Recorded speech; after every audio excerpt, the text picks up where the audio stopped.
Hi everyone, welcome to COGS118B in this quarter. My name is Scott and I will be your TA for this quarter for this course.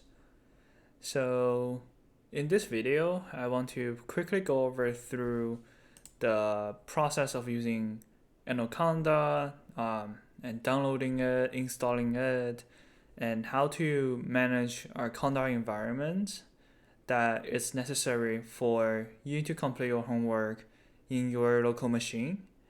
And I will also quickly go over through the practice assignments that you are going to do to have a brief experience of the assignment submission workflow that you're going to do in this quarter. So right on. So if you haven't already installed Anaconda, go to anaconda.com, not this one.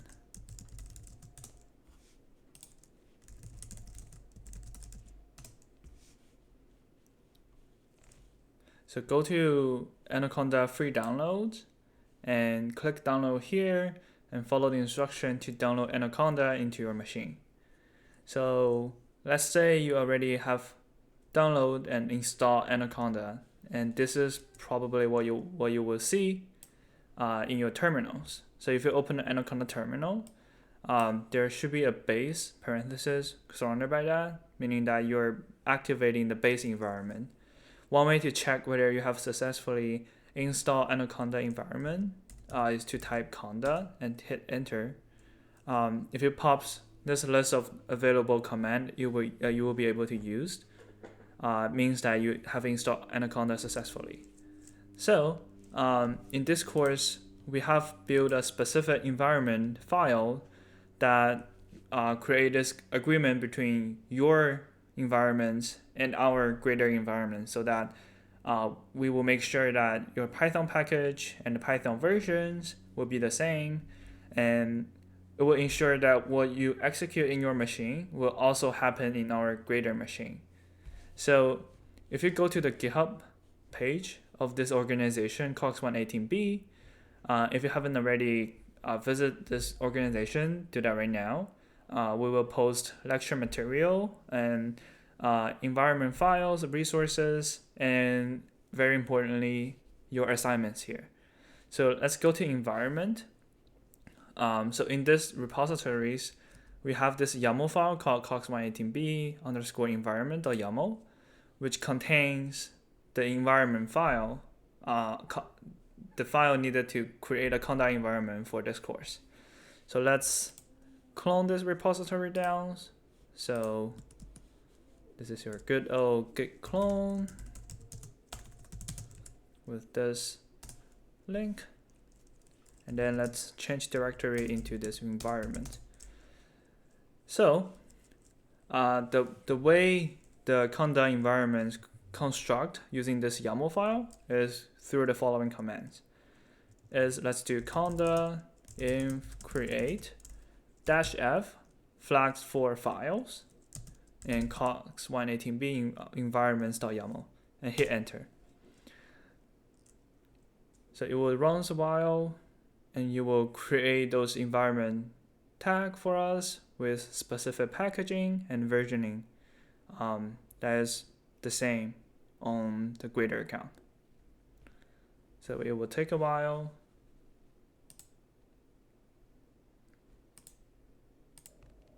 Okay, now you see that it runs a while. I skip through the running times.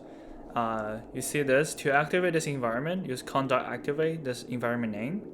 So every single time you run your notebooks locally, you need to activate this custom conda environment. So let's do that.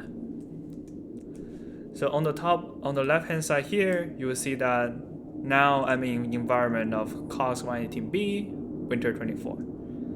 So now this is the way you construct the Conda environment in your local machine. First, you download the Anaconda, install it, and second, you call this command conda inf create -f cogs118b environment.yaml to create this environment. So let's go to the practice assignment. So all of the assignments will be distributed in this GitHub repository called COGS118B /assignment_24. So every single time this is the starter code for each of the assignments. So let's clone that repository down. Let's get back. Let's click clone with this. And let's change directories to assignments 24. So here, now we could open the Jupyter Notebook instance by typing Jupyter Notebook. Or lab.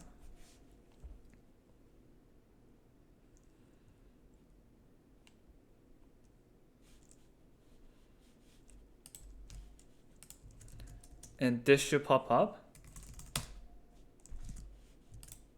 So if you've made this page, means that you need to have a token ready. The token is this in the URL. You could also copy and paste this link and then go to that link. So this is Jupyter Lab. If you want to use Jupyter Notebook, you could do that too, but it will have a more familiar interface compared with Jupyter Lab. But essentially they're the same. If you want to use Jupyter Notebook, do pip install notebook and then do Jupyter Notebook in the terminals. So let's open the assignments.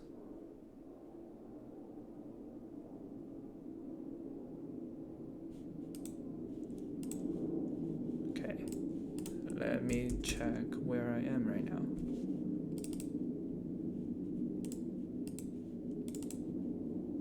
So let's open the practice assignment. So in every single assignment, you will see this first line, initialize order. Order grader is the grader system or packages we're going to use in the next quarter, in this quarter. So basically, you run this line and you read through the instructions. So in this class, all of the homework will be one of the four following formats. The first one is multiple choice questions. You will see multiple choice the question here, and presented with 4 or even more available options for you. And to assign the answer that you want to answer, we usually will have a variable and with an equal sign and typing the response or the choice that you want to make. So let's say I think A is the correct answer, so I do favorite class equals to double equal sign or single equal sign A and execute that line. So after every single almost every single question, you will see this. This is a grader.check question 1 multiple choice question. If you run this, it will run local test, which is a public test for you to check whether you have made a reasonable attempt to these questions. So let's say A, B, C, D is the only 4 available choice for this question. Let's say if I being not very careful and just typing a lowercase a. So what will happen is this public test will yell at you that, hey, lowercase a is not an acceptable answer. And if you put a lowercase, even though the correct answer is a uppercase, you will fail the test because behind the scene, the auto grader is trying to assert whether your answer is the correct answer. But passing this public test doesn't ensure that you get the point, because the public test is sort of a sanity check of whether you made a reasonable attempts to this question. So if I put uppercase A, it will pass the test. If I put uppercase B, which is also a valid reasonable choice but not necessarily correct, it will also pass this public test. So that's for multiple choice question. And the second type of question you'll encounter is math question. So for this quarter, we require you to use LaTeX to answer all of the math question inside the Jupyter Notebook. So LaTeX is sort of the math formatting programming language, if you wish, to format math. So if you want to, if you're not very used to how to use LaTeX, here is a tutorial from Caltech about how to use LaTeX in Jupyter Notebook. So you could read through it. Basically, it's a LaTeX in Markdown, and if you surround the LaTeX code with the $sign, it will render through as a math equation. So let's come back. This is one of the example questions we provide for the answer and solution for you. So you will see the way you answer it is to double click this Markdown cell and to type in LaTeX answers. So let's go through these examples. The question says that we need to state the base rules using event A and B. Whenever you see the following Markdown cell, type your answer here, replacing this text. Double click on this and replace this with your answers. So let's say, let me type. The base rules of P, A given B equals to a fraction, which is the LaTeX command for fraction is /frac, and then P of B given A times P of A of B. So I think I did it correctly. If I'm not, just yell at me. So this is how you formulate a math answer. So if you click enter, you will see that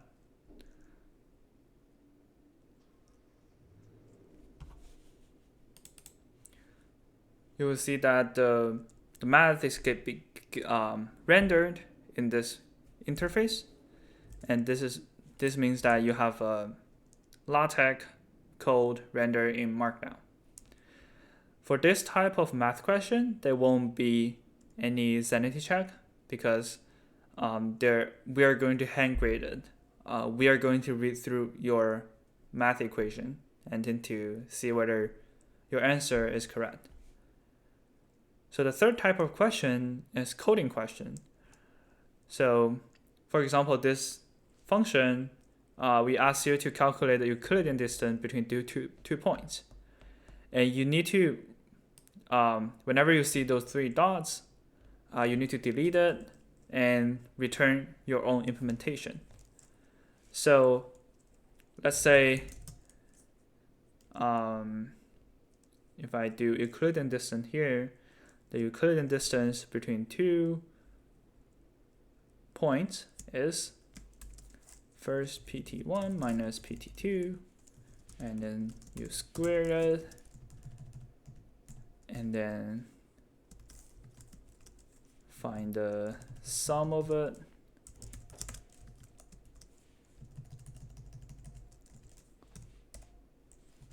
and then do a square root of the sum.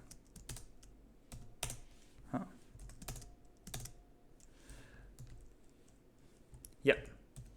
So here the grader.check is also checking you whether have this function available and whether you make reasonable attempts, not necessarily ensuring that you will get the correct answer and get full credit, but this is a sanity check. So the fourth type of question will be full response question. So in here, whenever you see type your answer here, replacing this text, you delete that cell, the content of the cell, and then you type in I saw a cute raccoon, blah blah blah.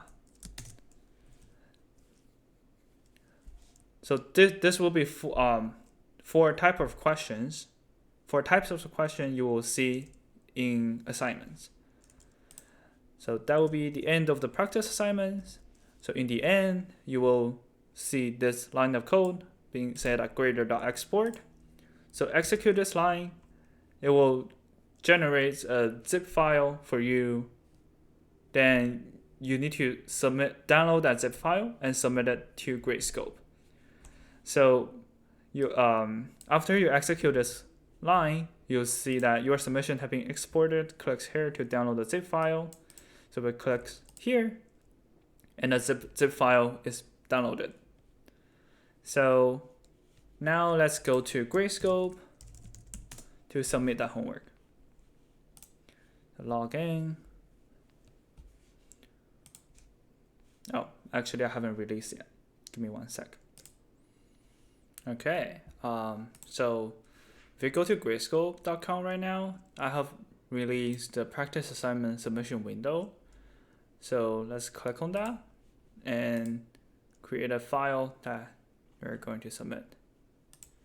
So go to the downloaded zip file, assignments, practice assignments, and this is the zip file, and then upload it. So yeah, that is how you submit a practice assignment or any assignment in Gradescope through Gradescope. So the moment you submit it, the AutoGrader will execute and to run the hidden test and the public test and convert your math homework, a math question into a separate PDF that we are going to hand grade. But yeah. Okay, so you execute for a while, and this is the result you will get when you just submitted your notebooks. As on the remote side, you will see a summary of all the public tests you have passed.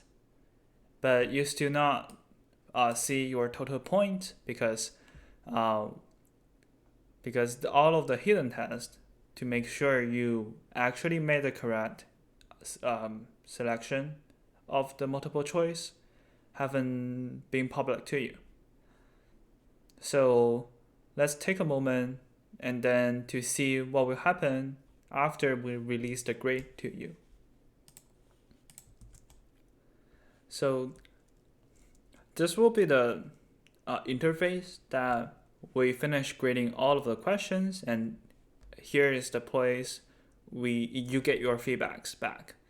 And so now you will see a detailed explanation of each question. If you fail the test, you will see the hidden test example of which test failed. And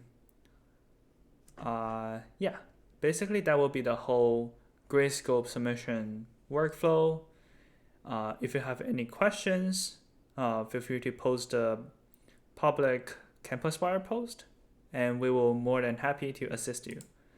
So that is basically the whole structure for the submission on making a virtual environment in your own computer through Conda. But for this course, we also provide you with Data Hub. So if you go to Data Hub, you will see a list of available environments, and be sure to click on COGS118B, Winter 24, this one, and launch the environment. You can also complete your homework in Data Hub, but we strongly recommend you also set up your own local computing platform, because Data Hub sometimes can be sketchy when every single student is trying to use these resources. The UCSD DSMLP cluster only has a limited amount of resources like CPU and RAMs and GPU. So especially when it gets closer to the finals, those resources are likely to be used by shared with a lot of students. So it's nice for you to have a locally available computing platform to complete your homeworks and projects. So the server is starting up. And here is a Jupyter notebook interface. You could do the same old routine of go to the GitHub repositories and clone that GitHub repository to your local data hub, not local, to your data hub, and complete your homework here and download that zip file and then submit to Grayscope. Both are fine, but I highly recommend you set it up a local Conda environment. Last but not least, we also have a Docker image available for you to use, but Docker seems is more complex and involves more steps. So if you are interested, the tag of the Docker Hub image will be is available in these repositories. And if you click on this, you will see the way you could pull this Docker image into your computer. So I would not go into the nitty-gritty of details of how to use Docker image, but if you are interested, feel free to come to my office hour and I will happy to assist you with that. Thank you. See you all in sections.